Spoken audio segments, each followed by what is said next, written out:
What's up, Zenergy? Welcome back to another podcast episode of Off the Bike. There are so many people behind the scenes at Zenergy that keep us moving forward, quite literally. One of those people I get to introduce to you today. Her name is Kelly. She works at our East Liberty studio. She is a studio lead, but she also runs our social media accounts, among many, many other things that she does outside of the studio. Today's podcast is all about community and how she continues to find it on a day-to-day basis, both in and out of the studio. Buckle up. This podcast episode is going to be another great one. Let's go.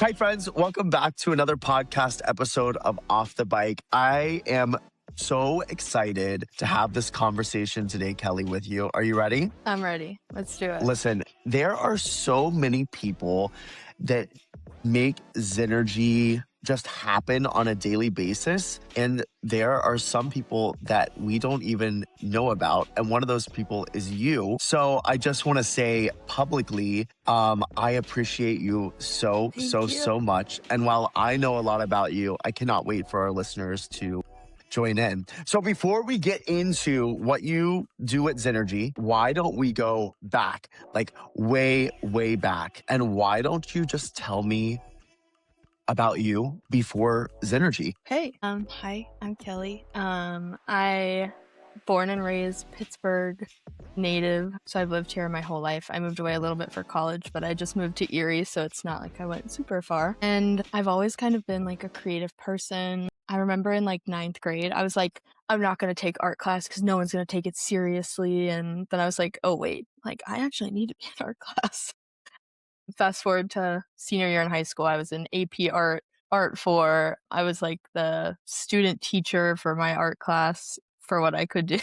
Like I was in probably like 3 or 4 art classes. So art has kind of like always been my thing. Then I graduated high school, went to college, and I studied art education. And then I ended up also studying ceramics. So I actually have a bachelor's of fine arts in ceramics, which is always kind of random when people are like, oh, what'd you go to college for? But I also have my art ed degree as well. So that's like my education. But as for Before we move forward, because this conversation is going to go all over the place today. So what made you interested in art though? Like, do you have someone else in the family that, like, where did that come from? Because you are one of the most, and I know we'll get into this later, one of the most creative people I've ever met. And I grew up in the arts. So that's saying something. Yeah. I mean, my parents are both super creative, and like I would say my mom is maybe like a little bit more like unconventionally creative. Like she's the kind of person that like can pretty much figure anything out. So she's creative in that way. But my dad is like traditional creative, builds things, makes things happen. In my garage right now, I have like milk cartons that are in the shape of skeletons that he made us when we were younger, and then like I've inherited them. So he was just, I mean, they're both just people that like always figured things out. And so I think that's where a lot of my creativity comes from, whether it's like just figuring out how things work, or like getting to solutions that maybe somebody else wouldn't have thought of. So I probably owe a lot of it to them, but I also had some amazing teachers in my life. My art teacher in elementary school, I'll talk about this a little bit more when we talk about my job, but Sure. I walked into my interview for the school that I work at, and my elementary art teacher was there as the person hiring me. And I was like, if there's ever been a sign, it's No this one. way. Yeah, and now we work together like on a regular basis. And she was That's my second grade crazy. art teacher. Yeah. So That's crazy. yeah, I've just had some amazing creative adults in my life that have kind of like fostered this curiosity and figure outedness in me. Yeah. I mean, it sounds like, I don't know if this is true, but it kind of sounds like it. Like there was always a project going on somewhere in your house at some time. The project could have been anything and everything, but there was always something happening. Someone was always being creative, essentially. Yep. I also remember like doing this like little drawing of people. Like I used to draw bean people, just literally people that look like beans. My dad ended up Is there making a one of, reason for that, or is that just I think it's just like the like nature of creating when you're young. Like Yeah. there's like the stages of development and drawing, Yeah. and typically you start with bean people. But that like evolved into like drawing people. And my dad would like cut out pieces of wood and I would paint them. And I also still have those. Like I helped them clean out their basement the other day, and I was like, well, if anybody needs any of my It's all artwork, going to your this is house. where it is. Yeah. And they're like, please take it with you. Yeah, I feel that my dad has been trying to get me to take stuff from his house for about 20 years now. Yeah. So, well, I guess not 20 years, probably like 10 years, but 10, 20, same thing. So, art, like, you didn't just jump in, you like fully immersed yourself growing up. And then you said you went on, you studied it in school. And so, can you tell me how that path like continued? Where did you continue to go with art after school? What? My full-time job, I am an art teacher, so I teach high school art. I teach ceramics, and then I teach a class called Visual Communication Design, which is kind of a class that I've designed. So in the summer, I write curriculum for the district usually, and that's a class that I've kind of like taken under my wing because I kind of started it on my own. And that class is definitely more on like the graphic design side of art making, but we talk a lot about like visual literacy, understanding the world around us, especially with AI and everything. But honestly, to me, it's like a problem solving class. So we kind of talk about like who is the client and how are you solving their problem with visual literacy and the skills that a graphic designer uses. But like before all of that, I forgot something I wanted to say. Yeah, So keep I'm going to listen, backtrack a little bit. on these podcasts, it's an open book. We just talk. Okay, perfect. Another like big creative influence in my life was definitely the music I grew up listening to. Okay. And it's a Okay, I'm little bit. scared because I want to know what it is now. Don't be scared. You're gonna love it because it's festival Okay. related. I grew up going to Warp Tour every summer from Okay. 7th grade up until they stopped doing like the nationwide tour. And for people who don't know, do you want to explain what Warped Tour Yes, is? yes. Warp Tour is it was like a summer long tour, sponsored by Vans. And so it was a lot of like alternative bands, emo bands. Pretty much every band that I've ever loved in my life has been on Warp Tour at some point. So that's where like Paramore started off, got really big. Um, and it's this huge production. So not only was I super interested in the music, obviously, but I just thought the organization of it was like mind blowing. I'm like, I remember when the documentary came out for Warped Tour, I probably like sat on my couch and cried because I was like, this is so cool that this is Now I people's have a jobs. new now I have a new thing to watch. I didn't know there was a documentary on Yeah. this. It came out probably like maybe 8 years ago at this point. Okay.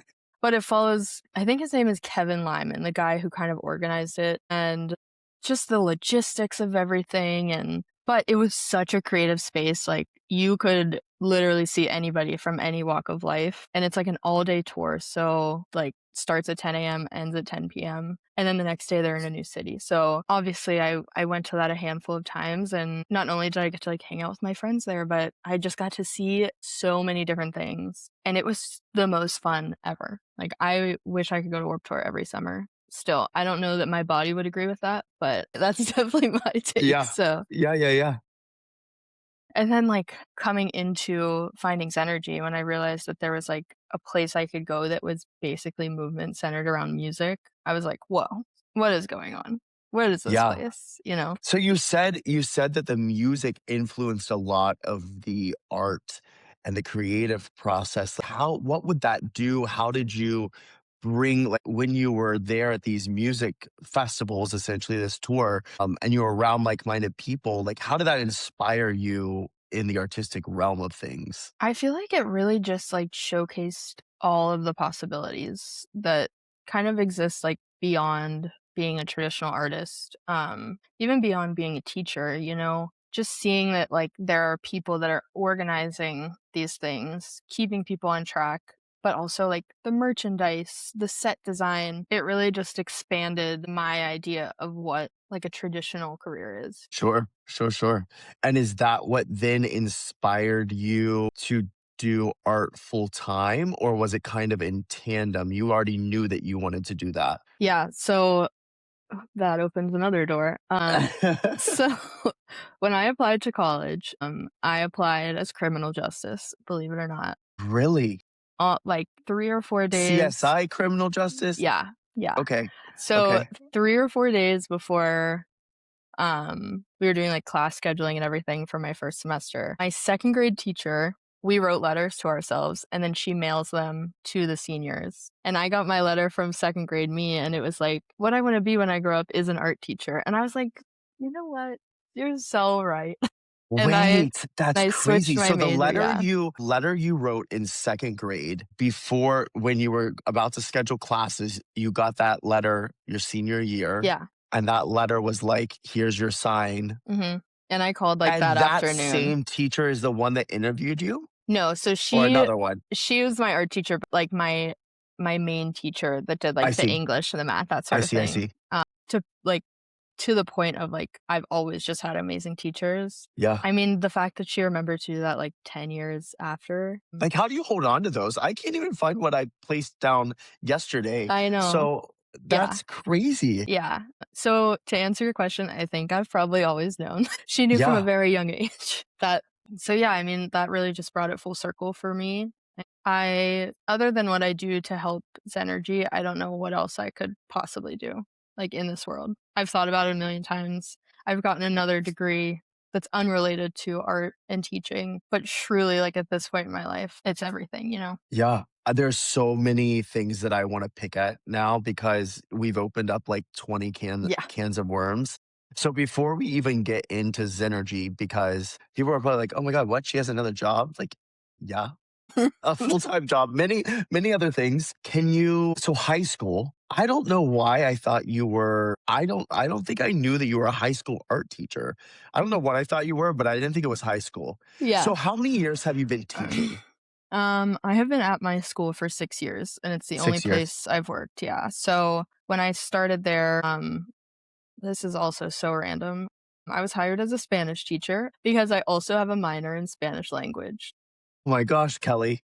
So, what happened was I just wanted a job. I graduated in December and it's hard to get into school districts mid-year sometimes. So I saw this opening for a Spanish position and in some cases you're able to get like an emergency certification. So even though I didn't take my teaching exams for Spanish, I was able to do that. So I go in for my interview and that afternoon, I'm looking at the job website and I see that they posted an art teacher position. And so I went into my interview and I was like, okay, we can talk about Spanish, but I'm actually really interested in the art position. So I was hired as a split teacher, Spanish and art. Okay. And the way scheduling works out, I ended up having no Spanish classes. So I was never actually a Spanish teacher, but Okay. So it worked out then. yeah, that was just like my foot in the door. That was not the plan at all, but Yeah. that's just what happened. So I was hired as 6 to 12. My building has 6 to 12th grade. Okay. Okay. So I taught a couple middle school classes, a couple high school classes. And this was in January 2020. Cue the theatrics. I Yeah. was in my building for about 30 days before the pandemic started. Your first year teaching too. My You had first never year. Yeah. crazy. You said 6 through 12. So is your school still 6 through 12? Yeah. Wow. Yeah. So is that middle school and high school combined, or do they just call it high school? It's both Yep. combined. Yeah. It's, So do you, I think the name of my school is like Academy. So it's not like okay. X middle school, X high school. So how, as an educator, do you educate people with that span of grades, like from 6 to 12? I mean, students are going through so many different things in those 6 years. Yeah. Like, how do you do Also, it? um, it's really come full circle. I think this year is I'm trying to think. This class of seniors I had when they were in 7th grade. So you've So, now seen your first cycle yeah, and so go through. like I say to them all the time, I'm like, I have literally known you for half your life. Like, try me. You can't. I know your Yeah. mom. I've just and that's really like been an advantage for me just knowing my students for so long. And these were like my COVID kids. So some of them I'm like meeting for the first time and I'm like, I have only known you as a black box on Teams. Like Yeah. I Yeah. did not know what you looked like, what you sounded like. And they're like, "Oh, I remember when you did this thing." And I'm like, Well, I'm glad someone remembers because I don't. Yeah. I don't know if you know this about me, but if I was not running a company today, I would be an educator. I don't know if we've ever talked about this. I think we have, I think maybe a couple of but times, but that's what I went to school for. Partly. I was very similar to you in the creative realm. What? I mean, I know that you have such a history with the arts and that's how you grew up, but like, why educate? Was it because of what those people who inspired you did for you? Like, what made you say, yeah, you know what? I want to keep doing art, but I want to teach people as well. I think it's a combination of many things. I definitely think it's like rooted in the fact that I've had amazing teachers in my life. But I also think it just like goes beyond to me liking to help people. Like at my core, I'm a helper. So I think just like knowing that I have the opportunity to like build my own community year after year is like one of the biggest reasons why like teaching is so important to me. Because like at the end of the day, if we don't have teachers, like what do we have? You I know? agree. Like I from agree. the bottom up. I agree. I'm excited to one day retire from Zenergy and become an educator. Isn't that wild? I Yeah. actually think about it all the time. Yeah. I would love for similar reasons that you said, like just the people that inspired me and taught me everything that I know. I remember those people. Like Yeah. I always will, you know. You said, which I thought would be the perfect transition. You talked about community. I think it is the perfect time to talk about Zenergy and how Zenergy came to be in your life. Yeah. So take me back. How did you find Zenergy? Give me this whole story. Okay. So I owe a lot of credit to my girl Kenna. Shout out to Kenna. She Who's such a doll. I yeah. love her. She's helping out in the training right now, and it has been so great to watch her blossom from, like, this Yeah. little teeny tiny instructor to now she's, like, commanding the stage and, Yeah. like yeah, so shout She's out, an Kenna. all-star.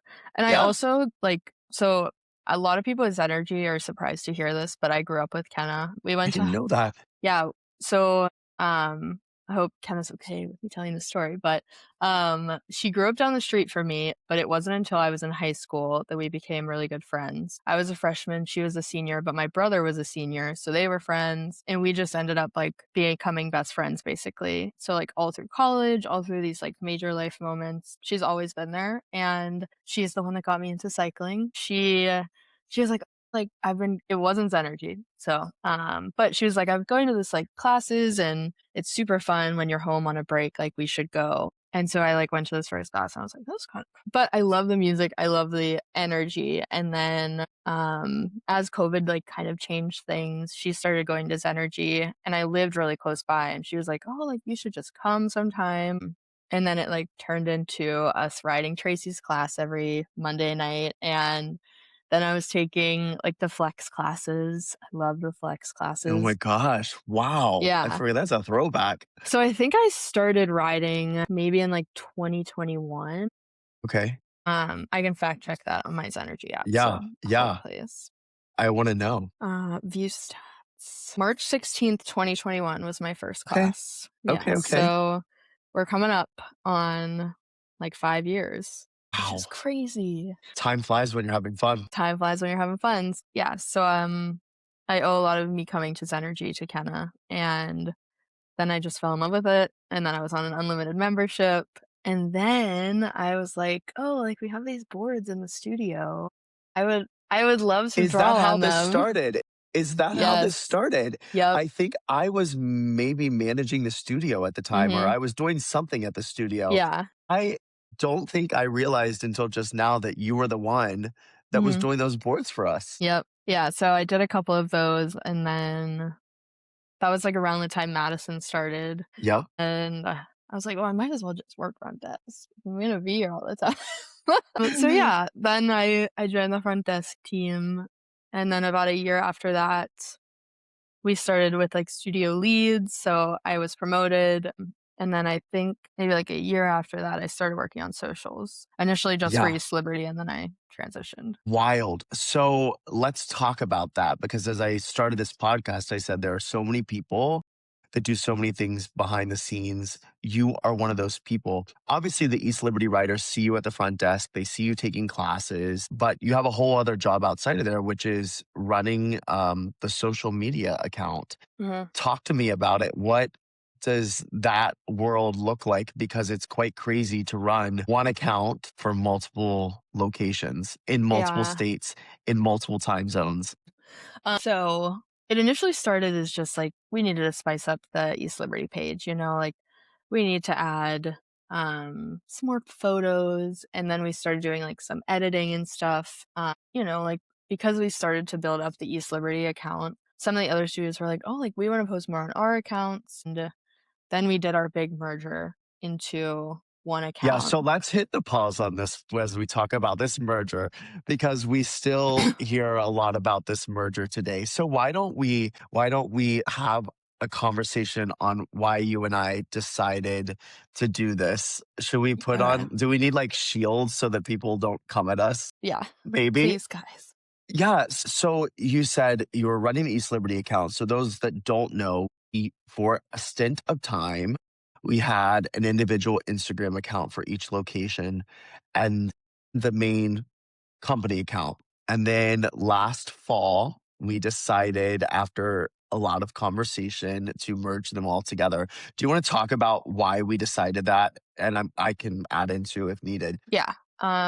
So like at least for me, because I was primarily running the East Liberty account, and then I started doing a little bit for the main account. It wasn't so much that it was like an afterthought, but like we were trying so hard to represent our riders on both accounts, while also representing our other three studios that not only was it like a little bit cumbersome, but also like we just really wanted to realign and showcase each of our studios with even more emphasis. Like we've talked about it all the time, but I would argue now like we are showcasing so much more of, like what Zenergy is beyond just scheduling and theme rides. Like our content definitely represents more of um, how you feel when you're in class, like what it's actually like to come to Zenergy and get to experience those classes. So I think that was like the biggest part of it, just really trying to I agree. realign. And I am not like a social media strategist by any means.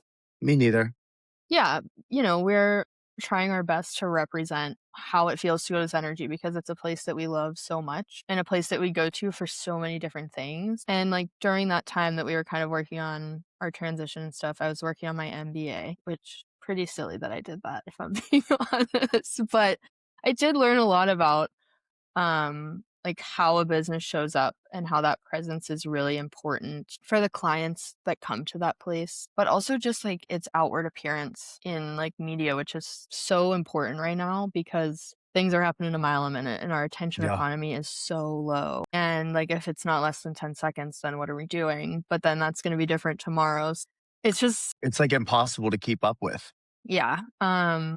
So while it seems like the change from 4 accounts plus 1 into just 1 was like this out of the blue left field decision, there was a reason behind it. And like at the end of the day, we just want to highlight our riders and their experiences and the amazing things our instructors and our front desk bring to the team.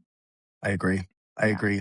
So you're running the social account. You work hand in hand with Ron. We love Mhm. Ron. We love Ron, you Ron. wanna Shout you out to wanna tell Ron. yeah, yeah, we're gonna make Ron listen to this. You wanna share what Ron does for us? Yes, so if you ever see a beautiful Everything is graphic. essentially Yeah. is the right answer. Everything. So, as just a little bit of backstory, like the main thing we do, Nick and I, is like organize what's going on the socials, try to figure out like who would be the best fit for highlighting XYZ. And from there, once we or the studios gather the content, we send it off to Ron. Ron is another, I would argue Ron needs his own podcast, He like needs his own podcast. Ron is our graphic designer, so he does a lot of our beautiful graphics. So he keeps things consistent and clean, and I think Ron probably has the best idea of our brand identity, like, even me. Yeah. I'm like, "Ron will It's Ron will do it better." crazy. We can send stuff to him and he doesn't even know what I'm thinking, but he sends back exactly what I was thinking. I don't even know what I'm thinking. Yeah. And I see it and I'm like, that's it. Yep. That's exactly. And Crushed like, it. not only does he do all of the work that we send him and that you send him, but like all the back end work that people don't even see, like The all of our website. website Yeah. or our training packets Mhm. are, I mean, it's crazy. But I bring him up because you all really work hand in hand together. Like, perfect example on the staff spotlights that we've been doing recently. Like, he'll do the cover, but you hand draw the following slides. Tell the people listening about that. Like, how do you do that? So I have always been, this is again going back to like grade school. Like I was always that girl. It was like someone would come up to me and be like, "Can you please draw me bubble letters?" Like, please. And that has persisted through adulthood. But basically what we do is we gather information from the instructors from the front desk to highlight them. And I take that and I try to make an image that like represents them. But it's not just a picture, just a video. Just giving more context because we're all bringing much more to the bike than we lead on. Like, you'll get to see your instructor for 45 minutes, but like at the end of the day, what they're going through when they leave the studio could be completely different than what you're thinking. So the goal behind those is just to give like a little bit of context to who we are and what we bring to the studio. But I do those all on my iPad. I just use my Apple Pencil and draw away. It's honestly super therapeutic because it's like putting a puzzle together with the different fonts and text and stuff. I think you do. I love those. That is one of my favorite things that we do on our socials. When we run out of staff to highlight, which will be coming up in the next few months, I'm going to be so bored. We're going to have to, I maybe we'll do like know. writers or something next. Yeah, that. Listen, real time strategy. You're still writing, you're on the leadership team, you run the socials, you're still teaching at the school. But what is life like outside of all of that stuff? You got married. Why don't we talk a little bit about that? I mean, that is a major milestone. Yeah.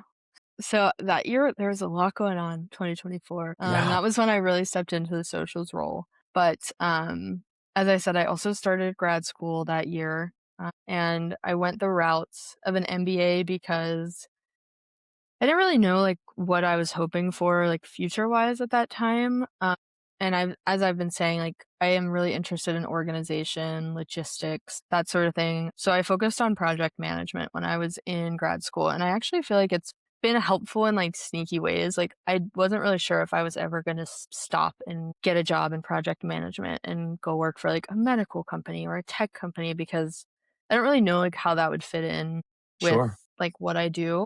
I was doing socials. I was working on my MBA. I was also planning my wedding. And honestly, it's like one of those flashback moments when you're like going through your adulthood and you're like, how did I ever take 5 college classes at once? Or that's one of those times in my life where I look back and I'm like, was I okay? I don't know how you did it. But I had so much fun planning my wedding with my husband. Yeah. And it honestly went like pretty seamlessly because we're both very agreeable people. And Yeah. one thing about me is I'm very decisive in that, like, I don't have to shop around. I'm all I set. love that about you. Yeah. I love that about you. I think I tried on, like, 7 total wedding dresses at one place, and I bought the first one I tried on because I already knew. Like, walking Love into the that. store, I was like, "Yeah, this is the one I'm gonna buy." So, I think my decisiveness helps me in my life a lot because it just cuts down on all of the questions Yeah. because, like, at that point in my life, I didn't really have time for many questions. Right. I feel like it's like when you're just going nonstop, you kind of just have to keep going. You really can't pull back. If you pull back, then Something it yeah, like, all the something's cars gonna go behind you awry. crash. Yeah. Yeah, 100%. During that time, I became a morning workout person, which never thought that would be me. But now I'm a tried and true 6 a.m. spin girl. And if it weren't for like probably how busy and productive I needed to be after work, I knew that like if I didn't wake up, if I didn't take that 45 minutes to myself, then I legitimately would not get it at any time Yeah. during the day. I'm struggling with that right now. I really want to get back into working out outside of Zenergy, just a Mhm. morning workout. And the morning is the only time I can do it. But getting myself out of bed is proving to be very, very difficult at Yeah. 5:30 in the. Yeah. I pretty much only wake up for Zenergy workouts, and I swear it has nothing to do with the late cancel fee, but it helps. It I helps. mean, that does help. That does Yeah. help. That does help. So yeah, I mean, balance was like the name of the game at that time, but also like the people in my life understood that like sometimes I just needed to pause and take a beat because I mean, literally just working my job sometimes I have heard enough sounds in a day that like I could go 100 days without hearing a sound and it would be too soon. I can't imagine. And so just knowing that like I had to like pause and take care of myself because like I said, like with those 45 minutes, if I didn't do it, it wouldn't happen. If I didn't pause and just like take a second, I just don't know what would have happened. It just learned Think to build it in. I think what's so um, great about you and really the theme of this podcast is really using community as an anchor. Mhm, But you have done a fabulous job, if I may say so myself, on finding community in every aspect of your life, mhm, whether it be the Warped Tour and being around your friends, or in college, being around people like Kenna, right? People that mhm, just surrounding yourself with solid people. And now in your adult life, being an educator. So you're around people constantly at school, students and other educators.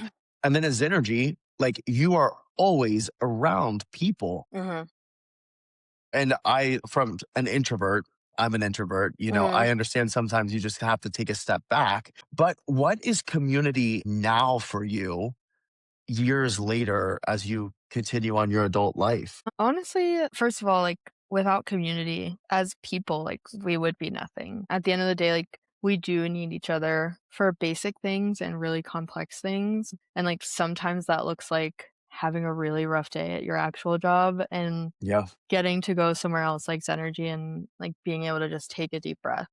And even if it's like complaining for 42 minutes while class is running with the person you're working front desk with, and then just getting to like laugh about it after, like community just truly like builds each other up. And I just don't know why anybody wouldn't want that, Like Yeah. obviously like I am very lucky in that like I've gotten to pick my communities. Not everybody gets to do that. But like in picking your community and surrounding yourself with like-minded people or people that you're inspired by. And, like, for Zenergy, it's, like, just wanting to live, like, a healthy life. Yeah. I've never really found a workout before Zenergy that I was like, "That's the one, like, I'm gonna keep going back to it." And now I have, like, 20 classes to 500. But Easy.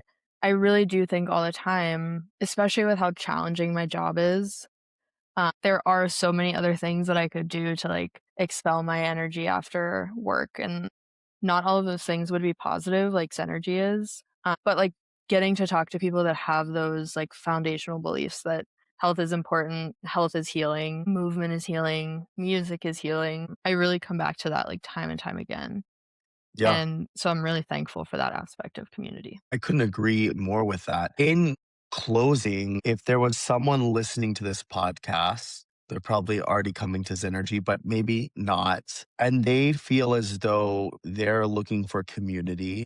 Mhm, Do you have recommendations for them? You have found your community, like you said, and you've been fortunate to choose it, mhm, but sometimes it chooses us. mhm. So how do you have any tips or anything for those people? I'm gonna say the same tips I tell for my students that I see that I We're know are ready. We're like seated and we're ready. yes, just, like, ask questions, It doesn't even have to be something super, super weighted, like, you don't even have to ask, like, "How's your day?" But, like, if you have a question about your bike, you're never gonna find out until you ask someone. If your instructor says to high five the person next to you, high five the person next to you, And I understand because I know many introverts. I teach many introverts all day long. Um it is hard to, like, tear down that wall and be like, "I can be entirely myself in this space," but, like, just pause and look around and, like, know that the guy on bike 6 is wooing, and it's Yep. probably for you and everybody, Yeah, like, in the room. So just, like, don't be so serious with yourself I because agree. life can get so much more fun when You just gotta have fun. Yeah. I agree. So you're at the East Liberty studio. So if people are listening to this podcast Yep. and you don't go to East Liberty, you have to go up and say hi to Kelly. Yes. And if you can't make it to East Liberty, then message on the Zenergy account. Kelly will 100% see it. I got We'll you. both see it, but I'll Yeah. let you respond to them. You can respond to all the messages. Kelly, I love you.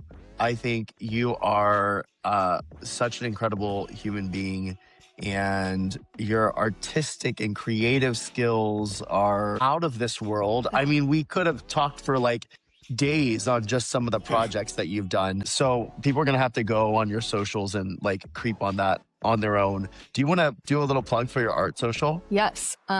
So you can find me at art by Kelly_M. And there you can see my paintings of dogs and cats and houses. Yes, if you know, I'm going to also shout out my dear friend Tracy Wiley. She's a Pittsburgh realtor, but every time she sells a house, I paint a picture of the house for the new owner. So that's another community connection.